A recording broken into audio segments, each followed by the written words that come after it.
Et avec toi, on va Ouais. évoquer le Ouais, cas j'étais.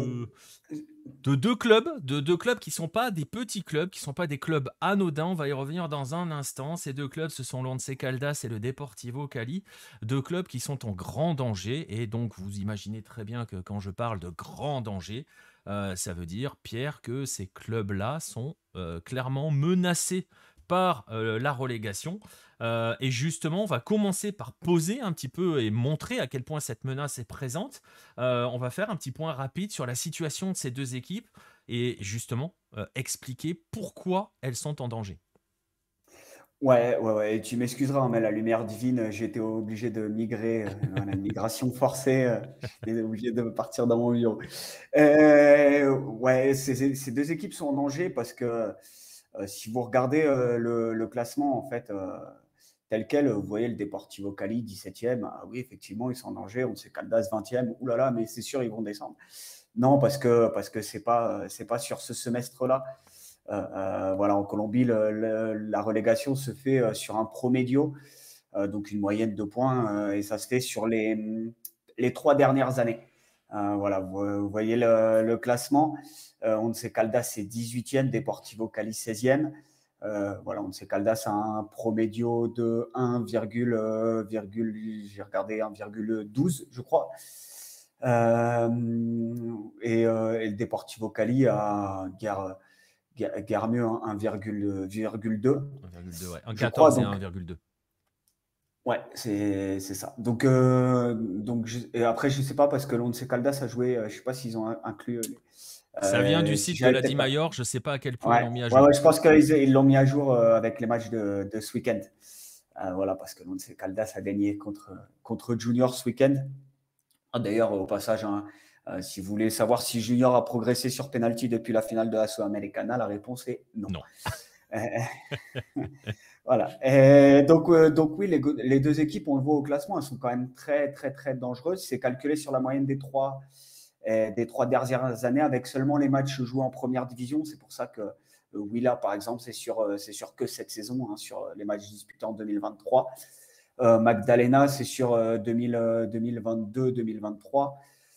Donc voilà, c'est pour ça Et que c'est pas calculé sur le même nombre de matchs selon les équipes. voilà, et petite parenthèse, c'est un système, donc ce système de moyenne de points pris sur, là vous le voyez, ça fait 6 tournois, était censé protéger les grands. Sauf que, Exactement. voilà. Ouais, en fait, bon, je l'expliquerai peut-être plus en détail pour la troisième partie, mais c'est effectivement pour ça que le promédio a été calculé. Voilà, c'était pour protéger les gros, entre guillemets. Donc voilà, d'ailleurs, le Deportivo Cali joue ce soir, hein, à 18h15 chez moi, donc ça doit faire 1h15 pour la France. Voilà, ils reçoivent Envigado. Qui est Donc, juste 13e, hein, je crois. Juste, c'est l'équipe qui est juste après dans ce classement au premier. Donc vous le voyez, ces deux équipes-là sont menacées, sont en danger, très clairement. Et en plus, les résultats, la dynamique actuelle n'est pas forcément très très bonne. Pierre vous a dit, puisque si on regarde le classement là actuel du tournoi, ça s'arrange pas des masses. On va quand même, pourquoi on s'intéresse à Once Caldas et pourquoi on s'intéresse au Deportivo Cali, parce que je le disais un petit peu en introduction, Pierre, c'est quand même pas des clubs anodins en Colombie. Est-ce que justement tu peux nous placer un petit peu, nous positionner ces deux clubs dans le paysage footballistique colombien? ouais, c'est des gros, gros clubs. Ils font pas partie des 3 plus grands clubs colombiens, que sont l'América, l'Atlético Nacional et Millonarios, mais en tout cas, le Deportivo Cali est juste derrière, hein. Le Deportivo, c'est un des plus vieux clubs du pays. Alors, on a notre Peñarol national, pour savoir qui est le décano du football colombien, et on a la même entre le Deportivo Cali et le Deportivo Independiente Medellín. Mais voilà, c'est un des plus vieux clubs, c'est 10 titres de champion. Ils ont été champions sur plusieurs décennies aussi, ça compte, hein. Voilà, loin de moi l'idée d'accabler un club français, mais voilà, est-ce qu'on peut être grand club que quand on a gagné des titres sur une décennie, même si on a gagné sur toute la décennie? Je ne sais pas. Et voilà, eux, ils ont gagné des C'est pas titres dans beau ce les que vous années faites 60. dans le contexte actuel de ce club-là, monsieur. Non, non, je n'ai cité personne, je n'ai pas cité Oh. de nom. Ah, ils ont gagné dans les années 60, 70, 90, 2000, 2010, 2020. Voilà, c'est un club qui a quand même été champion très, très régulièrement. Ils ont 10 titres de champion, le dernier en 2021. Et on y reviendra plus tard, c'est quand même pas anodin. Et ils ont fait 2 finales de Libertadores. C'était le premier club colombien à jouer une finale de Libertadores. C'était en 1978, où ils perdent contre Boca. Ils ont fait finale en 99. Voilà, et c'est un des clubs qui a sorti le plus de joueurs. Voilà, déjà, 3 des plus grands gardiens de l'histoire du foot colombien sortent du Deportivo Cali, hein, Farid Mondragon, Oscar Cordoba et Pedro Sapé. Voilà, et pour le football actuel, Luis Muriel sort du Deportivo Cali. Rafael Santos Borré, un joueur que tu apprécies particulièrement, Nico. Voilà, il vient du Deportivo Cali aussi. Harold Preciado aussi, je me rappelle quand ils étaient forts Harold D2. Preciado. Époque D2 Et... d'ailleurs, hein, puisque le club était déjà en D2. Il me semble que leur attaque en D2, c'était Non, non, Borré ils n'étaient pas Preciado en... et ça Non, ravageait non, les ils n'étaient défenses pas en adverses. D2. Hein? Ils étaient pas en D... Non, non, ils n'étaient pas en D2. C'est quand ils sont champions en 2015. C'était en Ils, D1. ils jouent pas en D2 ensemble, C'est... Preciado et Borré Non, non, c'est au Deportivo Cali et ils sont en D1. Ok, Ils sont champions d'ailleurs avec... c'est l'América, c'est le voisin qui est en D1. ok. Mais non, non, oui, ils roulaient sur la Colombie. Dans cette équipe, on retrouve un joueur, peut-être même le joueur préféré de Vincent, Franck Fabra. Donc voilà, enfin, voilà, c'est une grosse équipe, le Deportivo Cali, c'est une grosse machine. Ouais, Vraiment. tu disais ils sont pas dans le top 3, mais en fait, concrètement, pour dire les choses, ils sont Ah, quatrième. bah, Hein. Ouais, enfin, c'est En compliqué, fait, tu vois. Moi, je mets. sur le palmarès du championnat, ils sont quatrième. Ouais, voilà, après, en termes d'importance, voilà, moi, je vais Ouais, c'est encoder. difficile après. Après, il y a des Après, je paramètres qui mets. sont difficiles à mesurer. On est d'accord. Voilà. Mais ouais, oui, enfin, c'est un gros club, c'est un monstre du championnat, le Deportivo Cali. Et l'Once Caldas, c'est un peu moins gros, entre guillemets, puisque même si c'est un club historique, d'ailleurs, c'est le club qui a changé le plus de fois de nom dans son histoire. Ils ont été sponsorisés par 20 000 choses, donc ils ont beaucoup changé de nom, mais ça représente 4 titres de champion, donc c'est pas énorme. Voilà, c'est moins que Santa Fe, c'est moins que Junior, voilà, c'est moins que le Deportivo Cali, mais c'est l'autre club colombien qui a gagné la Libertadores. Voilà, c'était en 2004 contre Boca au penalty. Incroyable la séance. Hein. Incroyable séance où Boca met 0 pas un sur 4 pour péno. Boca, je crois, c'est ça? 0 0 sur sur 4 3. Boca et 2 sur 4, je crois. Non, non, 3 sur 3 pour Cali et 0 sur 3 Ils pour gagnent pas Boca. 2-0 au tir au but? Je crois que c'est 3-0. Pour moi, c'est 2-0 et ils en mettent 2 sur 4 et les autres en mettent 0 sur 4. C'est le Boca de Tevez et compagnie, là. Ouais, Enfin, c'est pas c'est un gros ça. Boca, d'ailleurs. Hein. Non, non, c'est pas un gros Boca, mais ça reste. C'est le C'était pas. Boca de Enfin, voilà, Bianchi, c'est Tevez devant, voilà, quoi. c'est pas. Ouais, mais c'est Once Caldas en face. Hein. C'est C'est pas non ça. plus. C'est ça. Voilà, c'est pas River, Je c'est crois pas que c'est 2-0 Palmeiras. au tir au but. Faudrait. Moi, il me semble que c'était 3. Enfin, voilà. D'ailleurs, au passage, anecdote exceptionnelle autour de Diego Maradona sur ce match-là, parce que voilà, Once Caldas, c'est un club de Manizales. Manizales, c'est une petite ville. Enfin, non, c'est pas une petite ville, c'est une grosse ville, on va dire, en altitude, qui a un peu plus de 2000 mètres. Et donc, c'est forcément un peu compliqué pour atterrir. Et voilà, Maradona, quand il va voir le match, il est obligé d'atterrir à Pereira, qui est une ville dans la région du Café, à peu près 2 heures. Et évidemment, il passe dans des routes de montagne. Et voilà, et Maradona demande à son chauffeur, mais il dit, pourquoi tu m'as emmené dans une crèche? Voilà, le fait de passer la nuit dans des petits villages comme ça, montagneux, avec des lumières. Voilà, c'était anecdote incroyable autour de Maradona. Mais voilà, donc c'est pas un immense club national, l'Once Caldas, mais voilà, c'est la Libertadores que vous voyez à l'écran. Voilà, ils l'ont gagné et quelque chose que envie beaucoup aujourd'hui, Millonarios, l'América évidemment, voilà, presque tous les autres gros clubs sauf National qui ne l'ont pas gagné. Voilà, je pense qu'ils échangeraient volontiers 3 ou 4 titres de champion pour filer à l'Once Caldas contre la Libertadores. Exactement. Et donc, on imagine quand même, hein, d'ailleurs, on l'a évoqué un instant, puisque le Deportivo Cali a joué déjà en deuxième division. Non, jamais.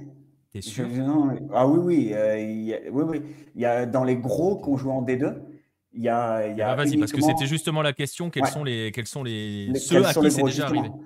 Et c'est pour ça que c'est un peu. Et c'est un coup de tonnerre, parce que voilà, le Promedio, il a été acté en Colombie une année, enfin après une année où Millonarios c'était vraiment limite, limite. Ils ont été premiers non relégables.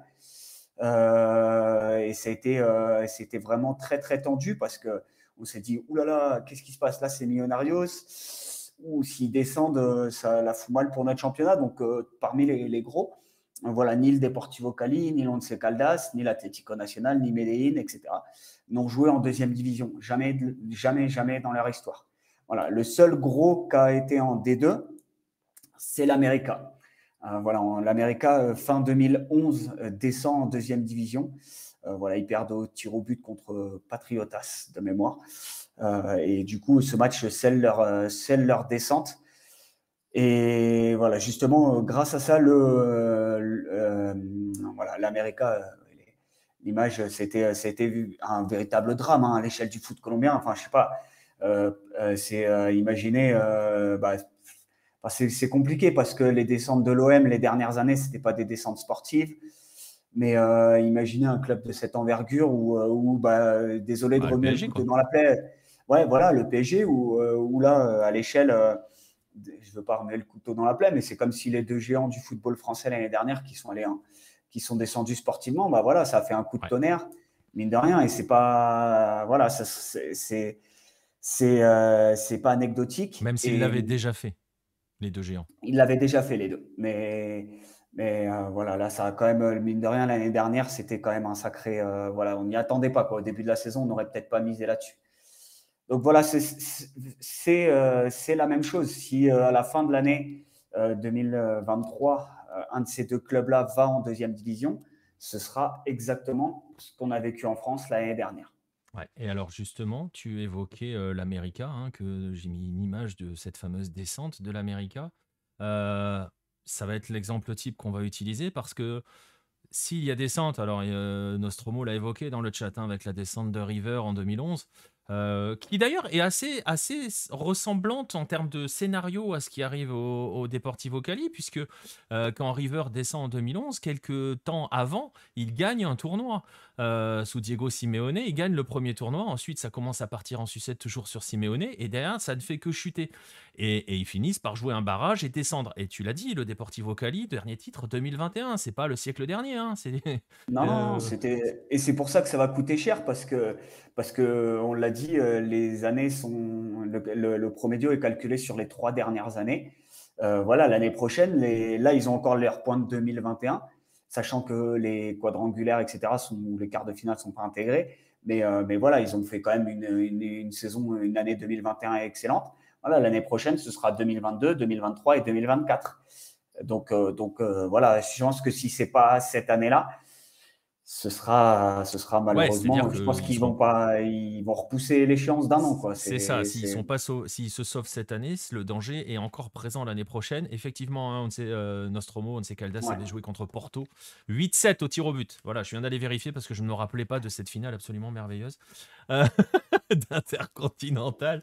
Bref, donc on disait, l'exemple type que l'on va prendre, c'est l'América, justement parce que la question, quand on est un géant, quand on tombe en deuxième division, alors on l'a vu, River, lui, est revenu, même il y a les moqueries et tout, mais River est quand même bien revenu depuis. En Colombie, il y a un exemple que tu as cité, c'est l'América. On va se servir de l'América. Comment est-ce que l'América est revenu de sa descente? Est-ce qu'ils sont revenus de leur descente? Et comment ils s'y sont pris pour revenir de leur descente? Pour la Bah, digérer, cette fameuse descente? ça a été compliqué, hein. Voilà, l'América va, ouais, enfin, c'est un peu synthétisé, mais voilà, en gros, l'América, quand ils descendent, c'est parce qu'ils ont des problèmes financiers terribles, parce que voilà, ils gèrent pas leur après époque Rodriguez Orejuela, mais voilà, et là, l'América, ils ont passé 5 ans en deuxième division. Ils sont, tu vois, River, tu as cité River, River remonte direct. Ouais. Voilà, l'América, ils sont restés 5 ans en D2, 5 C'est énorme. longues années. Ouais, c'est énorme. Surtout quand on s'appelle l'América, parce qu'on va pas chambrer sur les finales de Libertadores perdues. Mais justement, ils en ont 4. C'est pas négligeable. C'est un géant, Ah l'América. oui, oui. Ah oui, oui. Voilà, on disait hier sur les finales de Libertadores, tu parlais Independiente qui a fait 7 sur 7, etc. Voilà, on Oui, peut oui, ils ont pas fait 0 sur égaler. 4. Mais Ouais, ils le ont fait fait est 0 qu'ils ont sur 4 4. finales de Libertadores quand même. C'est vrai. Mais donc voilà, ils ont eu du mal à se relever et finalement, ils sont restés. C'était compliqué pour eux, surtout ce qui était sponsoring, etc., en deuxième division. Voilà, ils ont fait 50 de D2. Ils sont remontés en 2016. Et voilà, depuis, ils sont bien revenus. Ils ont été champions. Ils ont joué la Libertadores. Voilà, ils sont régulièrement qualifiés en quadrangulaire finale. Voilà, d'ailleurs, voilà, sur les images, il y avait Bastien, hein, voilà, qu'on salue, qui était dans le staff de l'América quand ils sont champions. Donc voilà, ça a pris du temps, c'est long.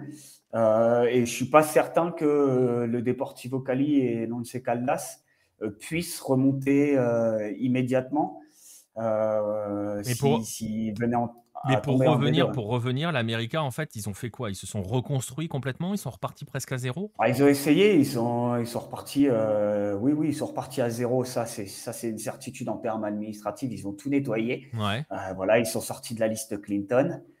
ce qui est déjà pas mal. Et bah, surtout, c'était ça la priorité absolue. Et donc voilà, ils ont essayé de repartir. Après, en termes d'effectifs, voilà, c'était compliqué de dire ils ont tout rasé, ils sont repartis à zéro, ils ont bougé pas mal leur effectif sur ces Ça, 5 années. Mais ça c'est logique. Mais après, tu vois, en termes d'organisation générale, ils ont ah oui, reconstruit leur club, en fait, ah oui, concrètement. Et ouais, mais c'est pas comparable à ce qui est en train de se passer parce que la situation de l'América, elle était quand même très très tendue, hein. c'est Ils en ça, étaient partis. c'est la question que j'allais te poser. Est-ce qu'un club comme l'Once Caldas ou comme le Deportivo Cali, si jamais il venait à être relégué, est-ce qu'on peut envisager qu'ils se disent, bon, on redémarre, on reconstruit, est-ce qu'ils vont se donner le temps? C'est des questions qui peuvent se poser, quoi. Ouais, bah, c'est un peu ce qu'on dit du côté du Deportivo Cali. Alors, ça peut paraître totalement dingue, mais où on dit, bah, finalement, vaudrait mieux qu'on aille en D2. Voilà, comme ça, on fait un peu table rase et puis on reconstruit tout. Voilà, on repart à zéro. C'est un peu ce qu'on disait. Voilà, après, c'est toujours un peu compliqué à démêler. Il faut savoir que le Deportivo Cali, c'est le seul club en Colombie qui est propriétaire de son stade, que ça coûte cher. C'est pour ça que voilà, le Cali, c'est la situation économique, la situation financière est très, très, très, très compliquée. Donc voilà, je sais pas si pour ces deux clubs, faudrait mieux passer par la D2 ou si s'il y a un miracle, sachant qu'en plus sur le deuxième semestre, si vous avez vu passer, il y a une Independiente del Valle qui a pris l'Atlético Huila, qui est à la lutte Oui, c'est pas la avec meilleure ses nouvelle du équipes. monde pour ces deux-là. C'est pas la meilleure nouvelle du monde exactement, donc voilà, faut voir comment ils vont construire leur intersaison entre guillemets cet été. Voilà, je pense que je sais pas si ce sera une bonne ou une mauvaise chose. On n'a pas de boule de cristal, mais Non. en tout cas, pour ces deux clubs, ouais, reconstruire et repartir d'une feuille blanche, ça pourrait ne pas être une si mauvaise idée que ça. Ouais, donc voilà, et je sais pourquoi j'ai complètement buggé sur la D2, parce que j'étais dans ma tête Preciado, je me souviens quand il empilait les buts en D2, et en fait c'est l'année où il est prêté aux Jaguares. Voilà. Et là, il joue en D2. Et c'est pour ça que dans ma tête, Ouais. ça a vrillé et que je vois Preciado empiler les buts en D2, mais Preciado était prêté. Donc voilà Ouais. pourquoi j'ai Il est buggé. revenu avec, ouais, il est Et revenu il avec revient Santos ensuite et Borré il joue avec et Boré il marche. à Ouais, côté de lui au il Deportivo marche. Cali. Voilà, c'est Et il marche sur la D1. Après, Shadow a marché sur exactement. la Mais tu D2, vois, il a c'est marché sur la D1 aussi. parce que je me souviens qu'à l'époque, il y avait son nom qui circulait en Ligue 1, notamment pour Harold Preciado. Bref, parenthèse fermée, on va clore un petit peu ce dossier avec, bah, en fait, une question toute simple. Vous l'avez vu, ils sont dans une situation assez, on va pas dire catastrophique parce qu'elle l'est pas encore complètement. Elle pourrait le devenir, hein, si vous l'avez compris, avec l'histoire des Promedios pour le Deportivo Cali l'année prochaine. Euh, mais bon, concrètement, c'est pas encore complètement mort cette histoire. C'est quoi les motifs d'espoir pour l'Once Caldas et pour le Deportivo Cali? Bah, j'ai envie de te dire pour l'Once. Non, mais pour l'Once Caldas, ils y rester sur 9 matchs en victoire. Là, ils ont gagné donc contre Junior ce week-end. Voilà, ils ont éventuellement la possibilité de partir sur un nouveau cycle. Ils ont quand même un effectif avec des joueurs qui sont quand même capables de faire normalement des choses bien meilleures que ce qu'ils sont en train de faire cette année. Je pense à Dairo Moreno, je pense à Sherman Cardenas, qui sont des super joueurs de foot. Mais qui ont 54 ans quand même. Voilà, ouais, ils sont un petit peu vieux, mais Disons bon, qu'ils auraient voilà, pu gagner la normalement. Libertadores 2004, quoi.